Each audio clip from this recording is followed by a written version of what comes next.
Сайн байцгаана хүүхдүүдээ. Багш нь өнөөдрийн хичээлээр өмнө үзсэн даалгаврын дагуу богино өгүүлэг зохион түүнийг цээжээр бичнэ гэж төлөвлөсөн байна. За миний хүүхдүүд үзгээ аваарай. Дэвтрээ нээгээрэй. За багш нь 50 өгүүлбэрийг 2-оос 3 удаа хэлж өгнө.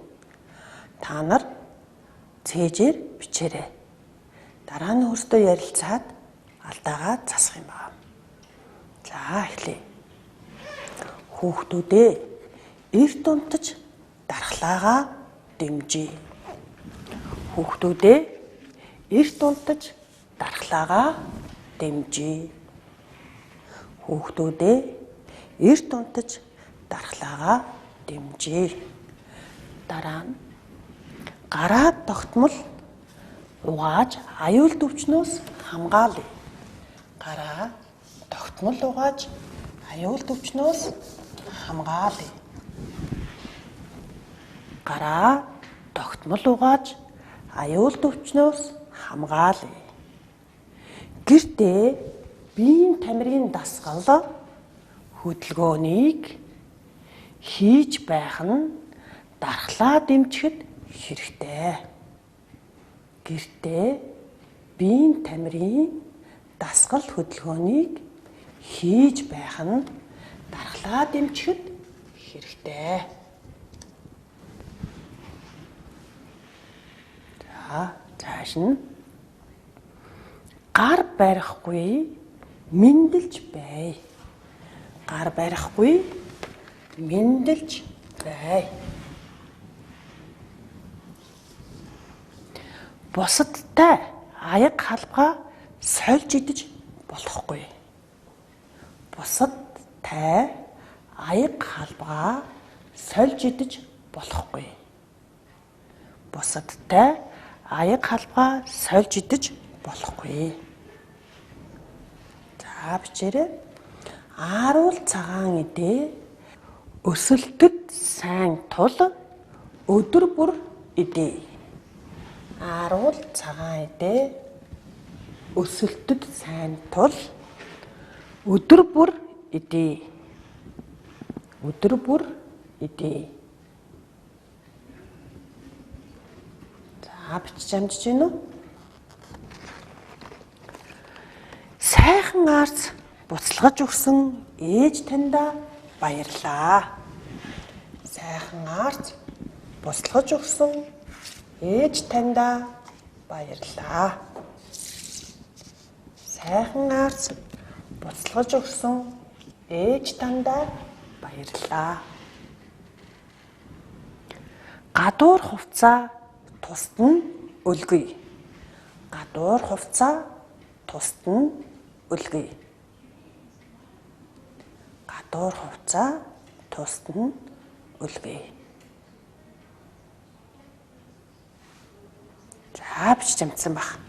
За багш нь энэ сэдвээ самбарт бичсэн байгаа. Яагаад энэ өмнө нь 5 цэг тавьсан бол та нар юу гэж бодож байна? Маш сайн. Энэ сэдвтээ тохируулсан гарчиг өгөх юм байна. За үүний өмнөх хичээлдээ бид богино их зохион орчныг өөрчлөн найруулан бичиж байсан тийм ээ. Тэгвэл бид холбогдлолтой богино их зохиосон юм байна. Тийм ээ. Үүндээ тохируулсан гарчгийг та нар өгнө гэсэн үг. За тэгвэл гарчгаа өөртөө өгөх юм байна тийм ээ. За одоо энэ цээжчгийг бичиж амжсан бол зарим нэгэн үгийг багш нь самбарт яасан байна? Өнгийг тодруулсан байна тийм ээ. За энэ үгийн өнгийг тодруулсан эдгээр үгсдэрээ багш нь өнөөдрийн хичээлийнхээ дүрмийг ярина. За жоохон бодъё. Бодъё. Яагаад ингэж чиж байгаа юм? Багш яагаад энэ үгсийг тодруулсан юм бол? За жишээлх юм бол дэмжиж, хамгаалъя, бай, идий, үлгэй гэсэн эдгээр үгсийг дандаа ижил өнгөөр бичсэн байна тийм үү? За ижил өнгөөр бичсэн шалтгаан нь юу гэхээр нэг ижил дүрмтэй ээж магадгүй. За тэгвэл багш нь манай хүүхдүүд маш сайн мэддэг яагийн йогийн дүрм. гэдэг тий. За эхлээд ихшгээр төгссөн үгэнд яа ёг шууд залгадаг. Аль үг вэ? За харцгаая хүүхдүүдээ. Бай, өлгөй гэсэн үг байна тийм үү? Бидний цэцэгт энэ хоёр үг орсон байна. Гөө гэсэн тий. Түндээ өлгөй шууд орсон байна. За мөн гүйгэлгчээр төгссөн ийм үгэнд их шиг залгахад өмнөх гүйгэлгчээсээ саланг дуудагдахаар орвол өмнө нь зөөлний тэмдэг тавьж тусгаарлана. Гүйгэлгчээр төгссөн ийм үгэнд их шиг залгахад өмнөх гүйгэлгчээсээ саланг дуудагдахаар орвол өмнө нь зөөлний тэмдэг тавьж тусгаарлана гэдэг үг байна. За биднийх дээр юу вэ? Сайн дэмж Е-г сонсогч хэлэгдэж байгааз дэмж Е. За тустай хэлж байна.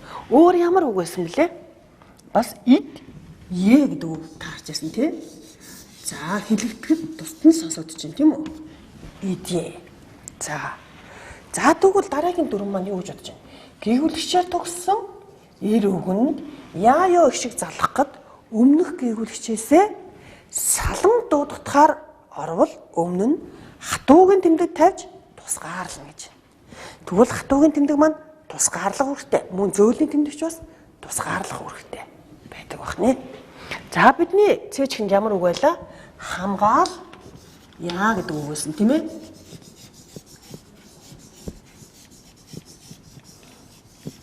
За хамгаал яа гэдэг үг байлаа.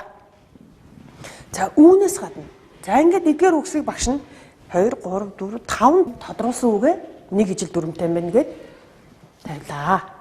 Хамгийн ихний биеийн гэдэг үгийг багш нь яагаад тодруулсан гэж бодож байна та нар? За үүн дээр ийм утгатай. Жишээлх юм бол за энэ зөв бүжиг дүрмээ нэг гэж багш нь тавьчих. Хоёрт нь жишээлх юм бол биеийн гэдэг үгийг үеэр таслаарай гэх юм бол та нар яаж таслана гэж бодож байна? Биеийн. За ингээд харахад үгийн бүтцээ ингээ харахад дараалс нь 4 их шиг орсон мэт харагддаг тийм ээ? 1, 2, 3, 4 их шиг. Тэгвэл энэ Е гүйгэлгчийн нийлэмж нь гүйгэлгчийн үүргээр орсон байна. Тийм учраас бид үеэр таслахтаа яах нь вэ? Тийм учраас Е. За манай 5 дахь ангийн хүүхдүүд усын шалгалттай учраас багш нь нэмэлт талгажийн мэдээлэл оруулсан юм байна. За дараа нь барихгүй гэдэг үгийг багш яагаад оруулсан юм бол? Барихгүй. За энэ үг маань болохоор ямар дүрмтэй холбоотой байх вэ гэхлээр зөөлний тэмдгийн дараа үйл үгийн хээ буюу одоо ирээдүйн цагт нэрийн хээ дагавар гэж ярьдаг. За бид нэр дунд ангид орохороо улам сайн наривчлал үүснэ. Нөхцөл орвол зөөлний тэмдгийг сольж ий болгоно. Яагаад гэвэл за энэ маш чухал дүрм байна. За яагаад гэвэл үйлдэл нэрийн буюу ирээдүйн цагийн хээ дагавар нь заавал өмнөө яадаг их шигтэй бичигддэг. Заавал их шигтэй бичигддэг учраас зөөлний тэмдэг. Үүнийг манай хүүхдүүд үүнтэй хандуурч болохгүй гэсэн санаа багш нас хэлж байгаа. Ийм үгэнд орсон зөөлний тэмдэг зөвхөн тусгаарлах үүрэгтэй байдаг. Эр үгэнд орсон зөөлний тэмдэг зөөлрүүлэх үүрэгтэй байдаг. Жишээлбэл багш жишээ авсан байна. Их Е. За үгийн язгуур маань юу вэ? Их. Тийм ээ? Ийм үг байна. Тэгвэл энэ үгэнд орсон бол тусгаарлах үүрэгтэй байна. Энэ зөөлний тэмдэг. Харин эр үгэнд орсон бол яах нь зөөлрүүлэх. Бод. Та бодохын бод. Түн дээр яг бод мөрийн бод. Мөн зав зэв зөөлрүүлж байгаас. За тэгвэл энэ эр үгэнд орсон зөөлний тэмдэг нь зөөлрүүлэх үүрэгтэй байдаг байна. За үүнтэй андуурч болохгүй гэсэн санаа багш нь хэлсэн ба. За их шигт гээгүүлэгчийг зөөлрүүлсэн зөөлний тэмдгийн дараа заримдаг гээгүүлэгч орвол зөөлний тэмдэг хэвээр байна. За энэ ямар үг авсан байна багш нь? Сольж. За энэ үг нь энэ дүрмтэй үг нь энэ хоёр хоорондоо холбоотой мэт харагдана. За түрүүний барих гэдэг үгтэй холбоотой мэд. Гэтэл энэ маань юу вэ? Үйлгийн хэ учраас заавал өмнө ихшигтэй бичигдэн гэдэг үүднээс зөвлөлийн тэмдэг болсон байна. Энэ нь болохоор ихшиг гээгүүлчийн араас заримдаг ихшиггүй бичигдэж болно гэдэг дүрмээрээ мөн зөвлөлийн тэмдэг хэвээр бичигдэж байгаа юм байна. Шууд залгаж бичиж байна, тийм ээ? За ийм үг байна.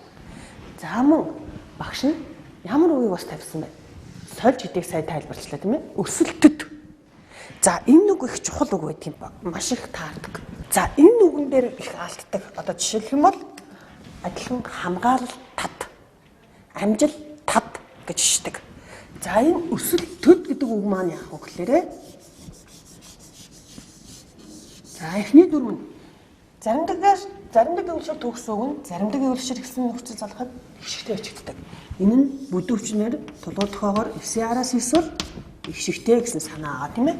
За тэгвэл энийг бичгтээ эдгээр үгээр маш их алддаг учраас багш нь энэ үгийг авсан. Амжил тад, хамгаалал тад гэж чигнэн, тийм ээ. За тэгвэл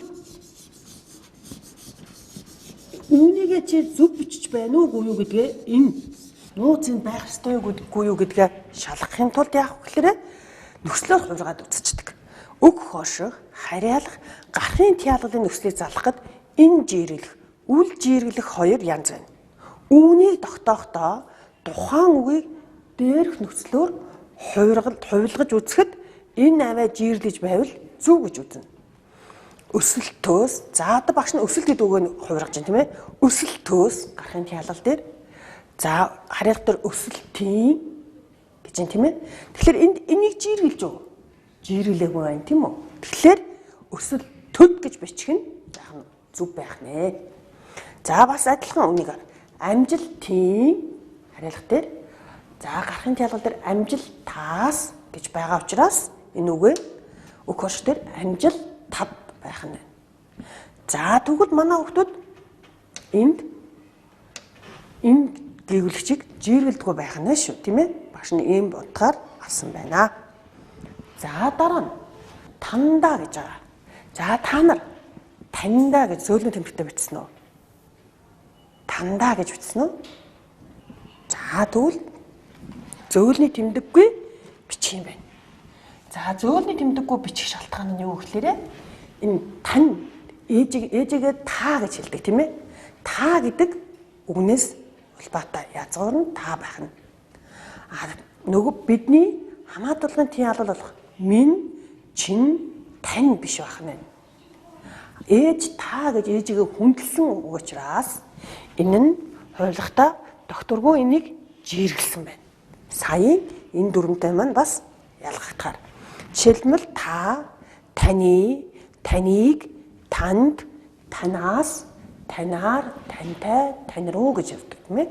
За тэгвэл докторгүй энэ жиргэлсэн байх нь, тийм үү? Тийм учраас танд гэж чигнэ. Ээж тандаа гэж чигнэ. Ээж тандаа гэж чигнэ. За тэгэхээр тань биш вэ, тийм ээ? Тань руу очиж явна биш байх нь шүү дээ. Тан руу очиж явна. Энэ тань нь минь, чин, тань эний нөхцөл байх нэ. Үүнээсээ андуурч болохгүй байх нь, тийм үү хүмүүс ээ? Ийм ялгаатай.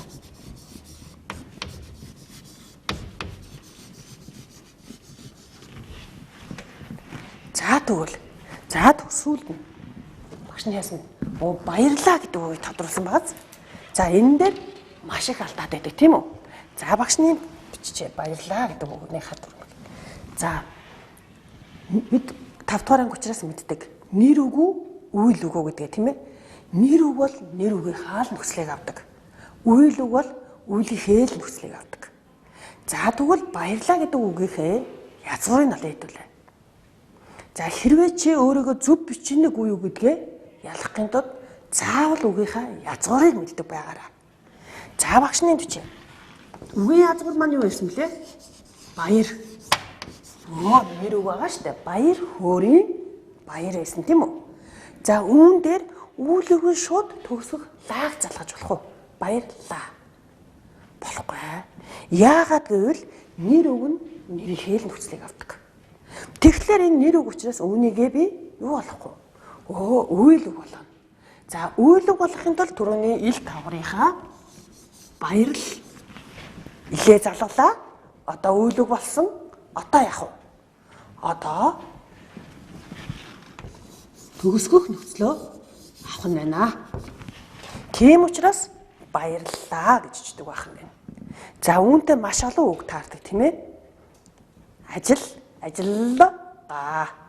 Давхар хоёр илээдэг шүү дээ. Ажиллаа гэж хэлдэг тийм үү? За тэгвэл маш олон энэ үгнүүд байдаг. За багш нь та нарын их алдах гад байдаг эргэлзээтэй үгнүүдийг багш нь төвөрлөн энэ цээжгтээ оруулсан байгаа юм. За ингээд манай хүүхдүүд хараарай. Яаёгийн дүрм. За дүрм яаёгийнхаа дүрм мэдж байгаа. Тусгаарлах үүрэгтэй тийм ээ? Тусгаарлах үүрэгтэй шууд залгаж байна. Мөн хээгийн шалтгаанаар зөвлөлийн тэмдэг ий болсон байна. Энэ 9 дээр нэмэх нь 9 ишгтэй бичигдэн 7 дээр нэмэх нь 9 ишггүй бичиж шууд залгаж болно гэдгээрээ сахилж зөвлөлийн тэмдэг төгсөн шууд залгасан байна.